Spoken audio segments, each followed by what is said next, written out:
How to prevent the collapse of society by building an accessible web. Hi friends, I'm Salma. I help developers build stuff, learn things, and love what they do. If you've seen me on the internet already, you might know me as White Panther or White P4 Nth3R if you use a screen reader. I am a developer evangelist for Contentful. And if you've never heard of Contentful, it's a headless CMS with a REST API, GraphQL API, generous free community plan limits, and some great CLI tooling and other packages to help you build great stuff. Stephen Hawking said, "I believe that life on Earth is at an ever-increasing risk of being wiped out by a disaster, such as a sudden nuclear war or genetically engineered virus or other dangers." It's 2031. The apocalypse has arrived. The internet is running on a slow 3G connection and display screens are broken. And this is what people are now Googling for: how to build a fallout shelter. And accessibility on the web is paramount to the survival of the human race. So how do we prepare the web for the apocalypse of 2031? And why is this important now? Let's first talk about accessibility for slow connections. There are almost 2 billion websites in the world, and 95% of those websites use JavaScript. And so why is this bad news for the apocalypse? Let's take a look at the network tab of mobile.twitter.com. On the first request, it loads 37 JavaScript files worth 1.44 megabytes compressed, 27 other files, and 9 image files. If we look at Lighthouse DevTools, we'll see that the time to interactive is 5.8 seconds. And the original trace of the page, you see absolutely nothing on that first load. That's a lot of requests for JavaScript, and they're pretty expensive. It takes time to load, plus it might fail. Here's a tweet from 2018, where our monitoring tells us that around 1% of requests for JavaScript on BuzzFeed time out, and that's around 13 million requests per month.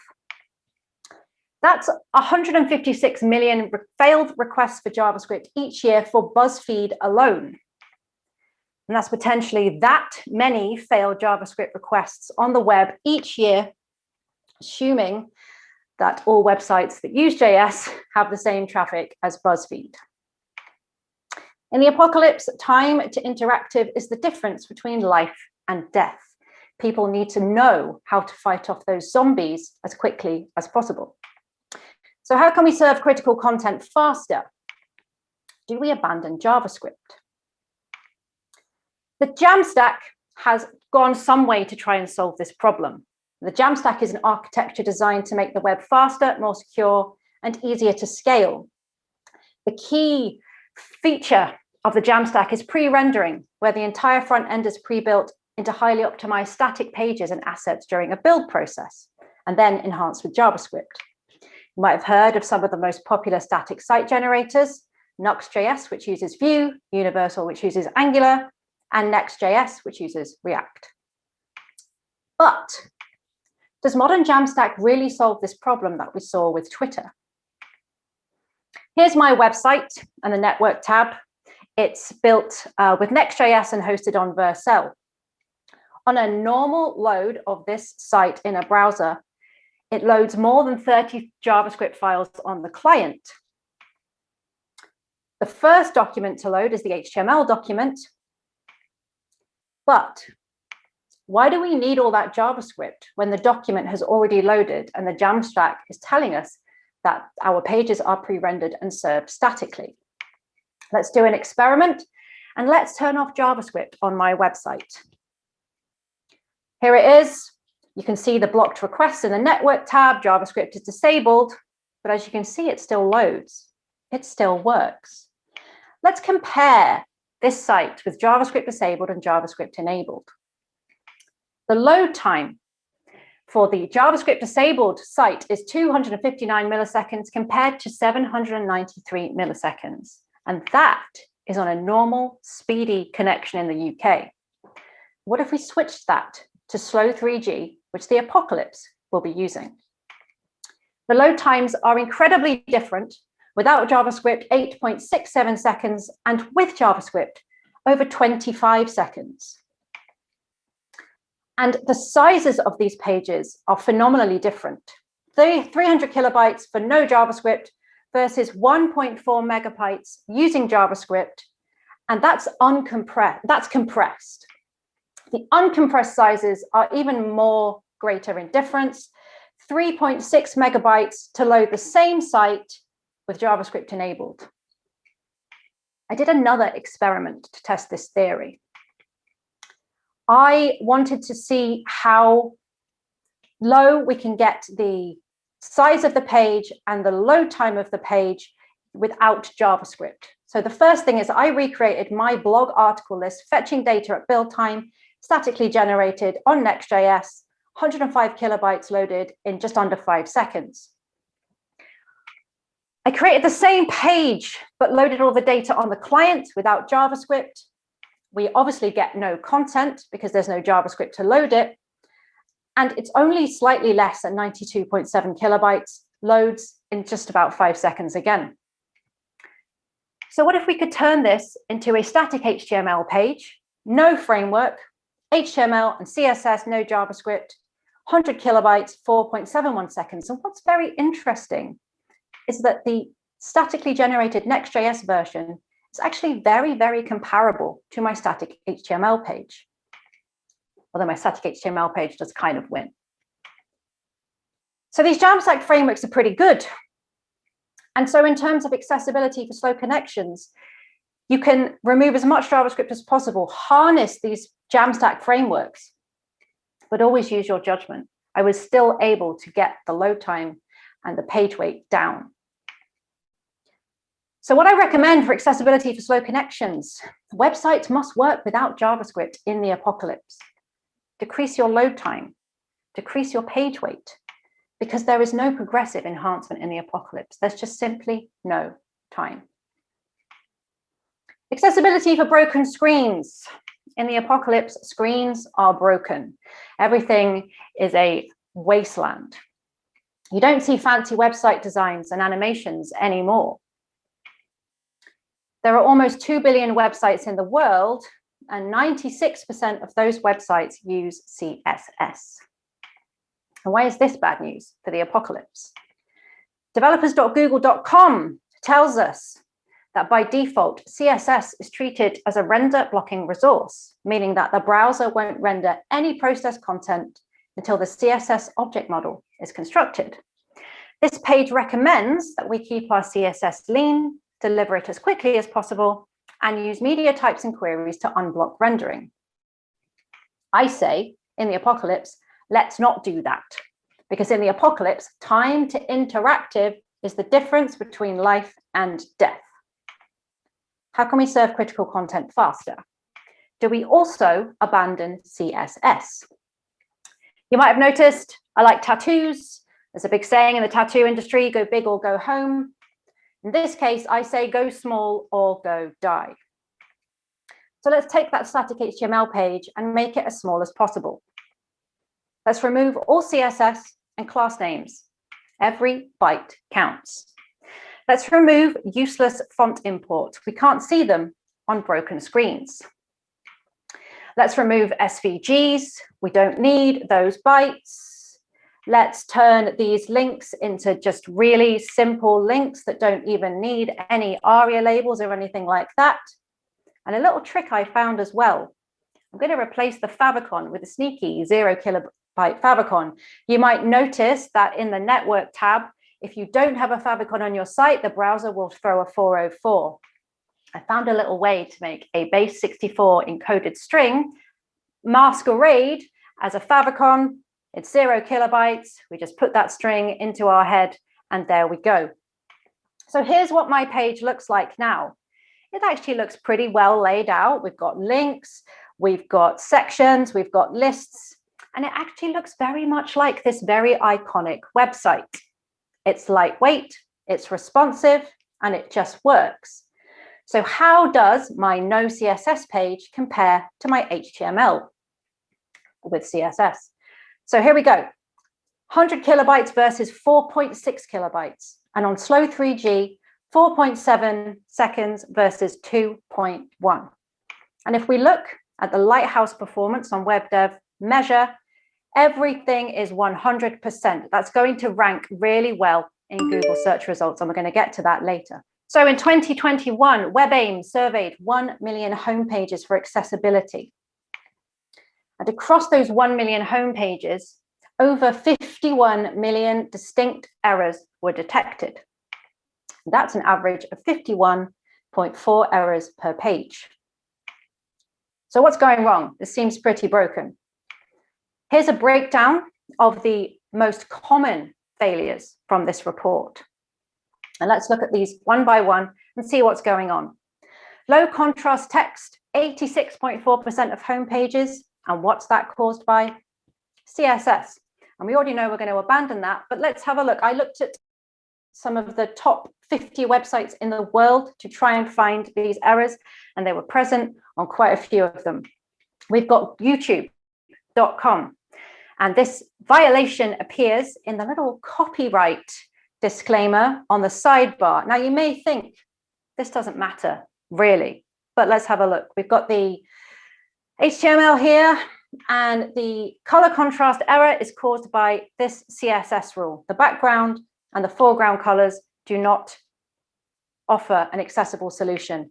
Using one of my favorite color contrast checker tools, actually built by an ex-colleague of mine, and you can see here that on 3 out of 4 of the criteria, that color contrast fails.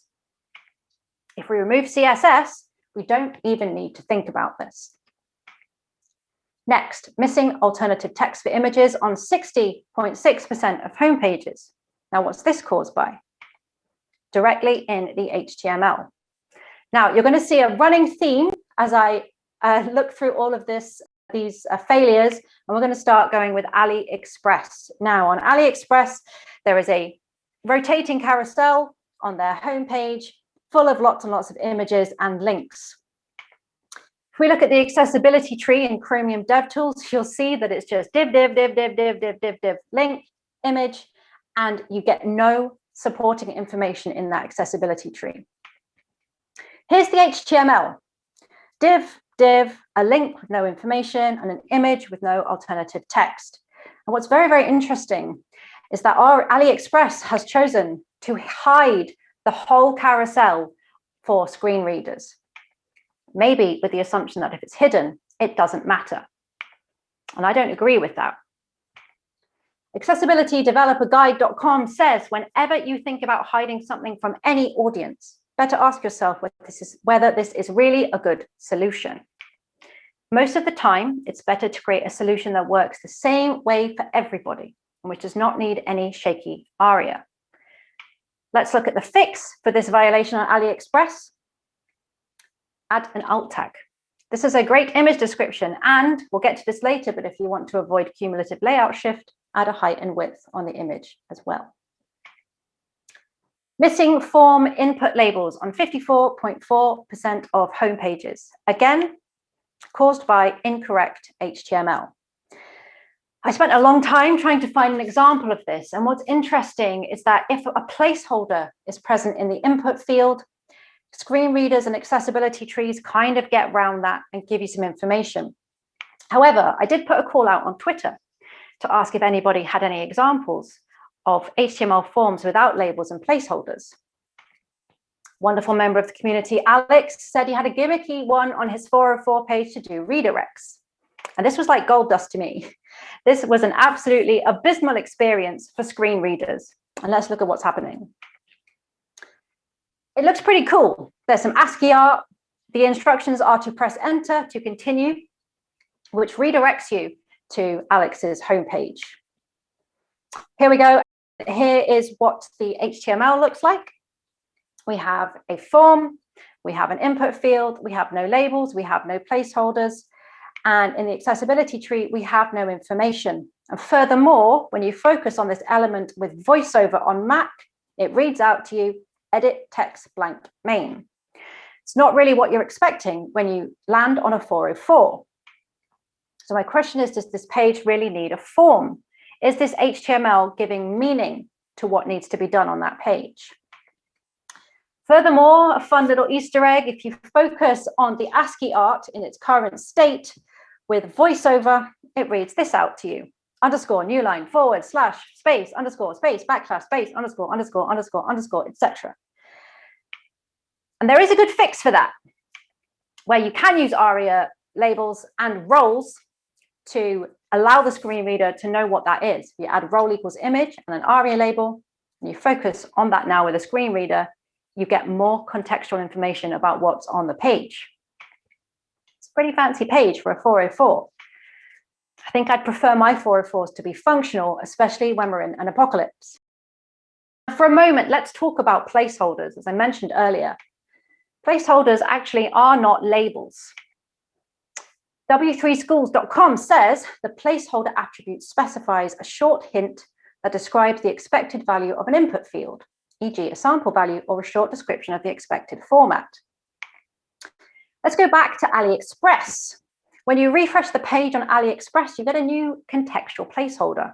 It told me to search for true love, Starbucks, fancy underwear, and car accessories. In the accessibility tree, the placeholder says true love, which is fair enough, but there is no label on the form. If I focus on that input with a screen reader, I don't actually know what that form is for, especially when the placeholder is changing every load of the page. Without a label, that placeholder is meaningless. So what does a good form input look like? We have a label, and we tell the HTML, the DOM, what input that label is for using the for and the ID attributes. We give the input a contextual placeholder, here it's first name, and that is going to really help you out when you can't see that screen. Let's go on to empty links. 51.3% of home pages, again, caused by HTML. And we'd go back to AliExpress. In the footer of AliExpress, there are a set of social links. They are empty. They are full of non-breaking spaces. And the accessibility tree tells us no information apart from space when we focus on those links. And as a screen reader user, as someone without a working display, I'm going to ask myself, what will happen if I click on this link? And it's not just empty links that are problematic. Let's take a look at the basket icon on AliExpress again. There is a text of 0 inside that. When I'm hovering over that with a screen reader, when I'm focused on it, if I've gone through the input field that says true love, I go to the basket icon and it just reads out 0. Here's the HTML, a link, an icon, and 0. And when I focus on it with a screen reader, it reads out to me, link, 0.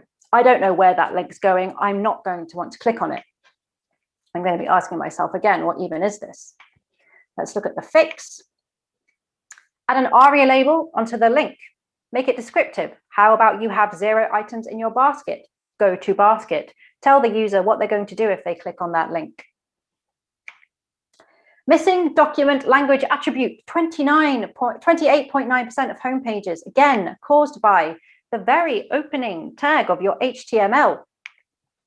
accessibilitydeveloperguide.com says, in the example of a screen reader, the synthesizer needs to know which language the content is in order to pronounce the output correctly. Otherwise, it will be hard to understand, even if you know the other language.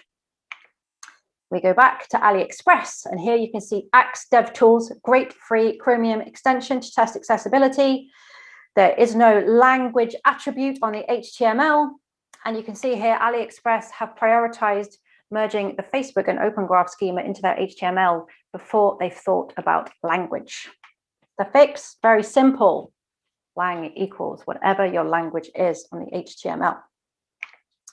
And finally, we come to empty buttons. 26.9% of home pages, again, caused by HTML. But in this case, it's also caused by CSS, which we're going to abandon. We go to a product page of AliExpress. And there are two buttons on this page that presumably increment and decrement the amount of items you would like to add to your basket. When using VoiceOver, when you focus on this element, it just reads out button. No one is going to click that if they don't know what it's for. Here is the HTML. It's a button element with an icon element inside it. So how is that plus and minus added? With CSS pseudo elements. And what's really interesting is this character is not actually supported by a lot of browsers and also my VS Code. I presume they mean a plus, but literally in the CSS inspector, the character is unrecognized. And I had to bring the what duck out for that. The fix, give a fallback to your button, put a plus in there. Give it an ARIA label that tells the users what they're going to do when they click on that button. Give it some meaning. So when we have a look at all of these most common failures, they're caused by incorrect CSS and HTML that are not built for accessibility. So what do we do for accessibility for broken screens in the apocalypse? Don't fake content with CSS. Put it there in the DOM. Use semantic HTML. Use forms where it's appropriate. Don't break the web. Because if the web is unusable in the apocalypse, everyone dies. So we're talking about the apocalypse, 2031, it's 10 years off. But why is all of this important now? Let's quickly recap. How do we prepare the web for the apocalypse of 2031? We start with semantic HTML. We use minimal CSS. And we use as little JavaScript as possible. And why is this important now? Worldwide, the internet is slow.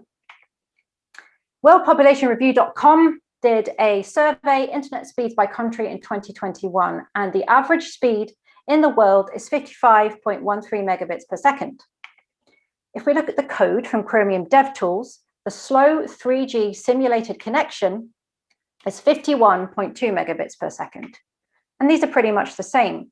So all of the results you've seen when I had slow 3G in my DevTools, loading that page with JavaScript, the results are going to be very similar for a lot of people around the world. They are not going to survive if pages take that long to load.